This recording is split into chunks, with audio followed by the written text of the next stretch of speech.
매주 금요일에 보내드리는 BBS가 만난 사람 순서입니다. 지난해 태안화력발전소에서 비정규직 노동자 김용균 씨가 숨지면서 안전하게 일할 권리가 사회적 관심사가 됐는데요.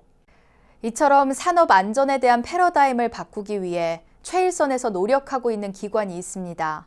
바로 안전보건공단입니다.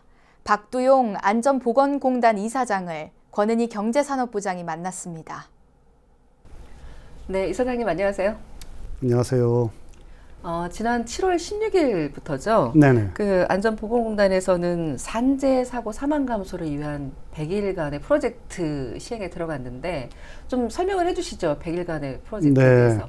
저희들이 작년 사망사고 감소 대책 이후에 데이터를 좀 분석을 해보니까 절반 정도가 이거는 기초적인 안전조치를 취하지 않아서 발생하는 사고였고, 어떻게 보면 신경을 쓰지 않아서 발생한 사고라고 판단이 돼서 일단 고도의 사업도 우리가 필요하지만 단기적으로 그 건설 현장 같은 사고 많이 나는 데는 사업주나 또 거기 일하는 그 노동자들에게 기본적인 안전조치 취하는 거를 해야 되겠다. 그래서 다른 사업을 일단 중단하고 저희들이 약 3개월 이상 그 날짜를 잡아서 현장을 불시 점검 단속해서 기초적인 안전조치 취하지 않는 것을 좀 취하도록 그렇게 사업을 설계를 했습니다. 네. 그동안 뭐 굵직한 사고들이 상당히 많았잖아요. 네네. 그래서 시스템적으로도 많은 부분이 보완이 됐는데도 불구하고 이런 안전사고가 끊이지 않는 이유는 어디에 있다고 보십니까?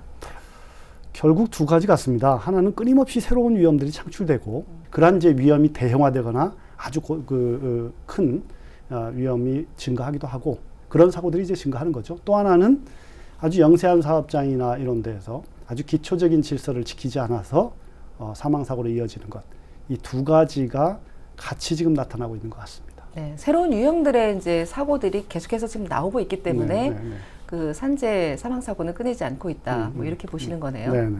현황이 어떻습니까? 현재 우리나라 산재 사고. 우리나라 산재 사망 사고가 작년도 데이터 971명으로 나타났습니다. 네. 이 정도는 외국과 비교했을 때 이제 우리 인구나 또는 일하는 사람들의 인구하고 비교해서 우리가 보통 얘기를 하는데 한 10만 명당 한 5명 정도 사망하는 걸로 보여지거든요.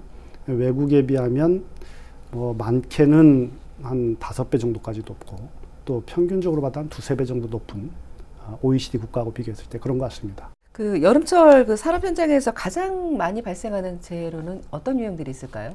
여름철에 폭염으로 인한 그 사망자들이 나오기도 합니다. 또 여름에 질식사고도 많이 나요. 네. 이제 우리가 고인 물이나 밀폐된 공간에 썩게 되는 것, 온도가 높게 되니까 썩게 된다는 얘기는 산소를 다 소모하고 산소가 없을 때 썩게 되는 거니까 그런 공간에서 산소 부족이나 또는 거기에서 썩을 때 나오는 황학가스 같은 로 인한 질식사고도 지금 문제가 되고 있습니다. 그 문재인 정부는 2022년까지 산업재해 사고 사망자를 지금의 절반으로 줄이겠다 이렇게 선포를 했거든요. 네. 현재 목표치에 어느 정도까지 달성을 했다고 보십니까? 지금 목표치에는 달성하지 못하고 있는 건 사실입니다. 근데 이제 산재 사고는 시간차가 있어요. 지금 우리가 많은 투입을 하고 노력을 하고 열심히 하면 이 효과가 한 2~3년 후 또는 길게는 5년 후 뭐 이렇게 나타나거든요. 그래서 그 국정 목표를 달성하기 위해서 어떻게 지금 정부와 정부 산하기관 저희 같은 공단이나 또는 사회에서 어떻게 될지 같이 고민해야 될 문제라고 생각합니다. 네. 아마 올해 말부터 가시적인 효과가 좀 나오지 않을까 기대하고 있습니다. 네.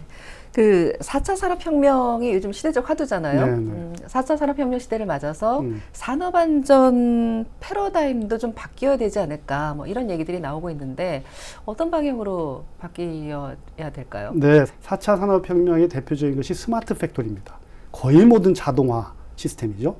근데 그 자동화 시스템으로 인한 사고가 또 발생해요.